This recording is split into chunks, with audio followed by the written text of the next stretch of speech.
لماذا كتأثر جروح الأم خصوصا على الأطفال ديالها؟ الطفل ما عندوش دفاعات تجاه الأم ديالو، ما كاينينش. هو بالنسبة له فطريا الأم هي مصدر الحب، الأمان، الاحتواء، العطف. هنا غتكون عند الطفل صدمة.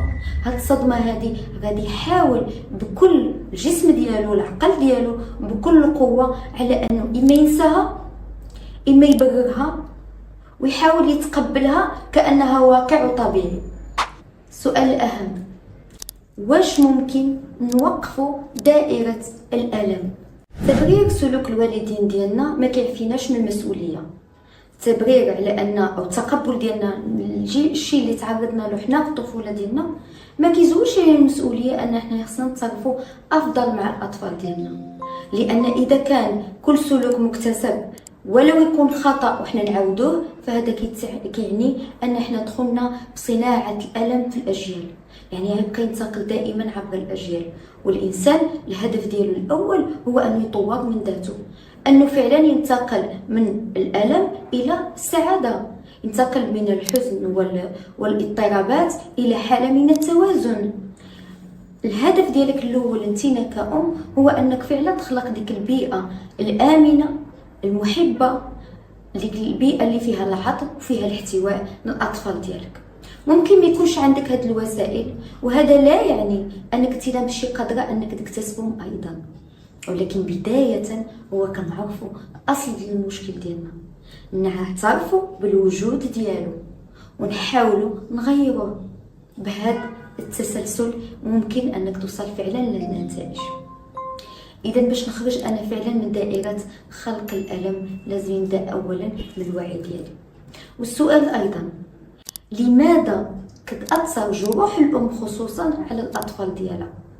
حيتاش بكل بساطة أن الطفل ما عندوش حواجز دفاعية ليلك. الطفل ما عندوش دفاعات تجاه الأم ديالو، ما كاينينش. هو بالنسبة له فطريا الأم هي مصدر الحب، الأمان، الاحتواء، العطف.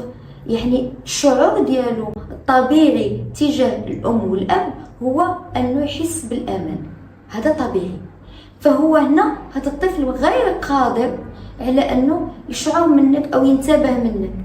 فحين كيجي أي سلوك كيكون صادم بالنسبة له، وهو طبيعيا كيحاول يبرره لأنه ما قدرش يزولك من ديك المنطقة.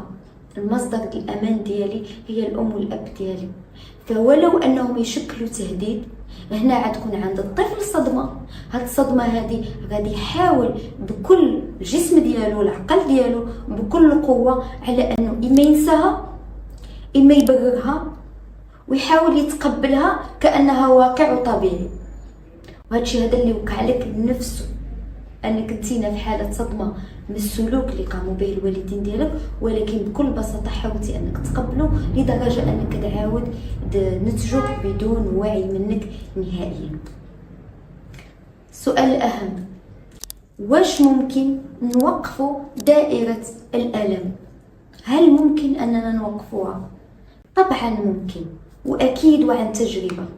فانا عشت هذا الشيء هذا كامل شخصيا، واشتغلت عليه وخدمت عليه، وخرجت راسي من دائره الالم الى دائره التوازن، الى دائره الاحتواء والتفاهم، الى الانصات والاستماع.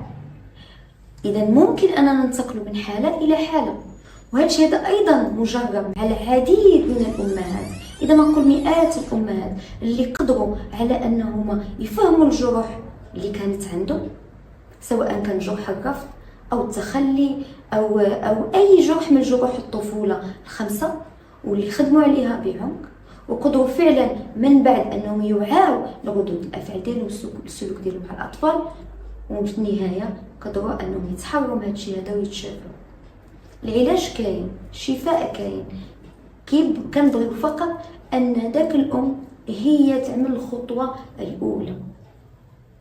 وهنا وجدتكم منهج لايت، هي منهجية معتمدة عندي، جربتها مع العديد من الأمهات وفعلا كتعطينا نتائج مبهرة، لأنها كتجاوب على جميع الأسئلة اللي عندك، وفعلا انها كتشتغل على جميع الجوانب دون استثناء.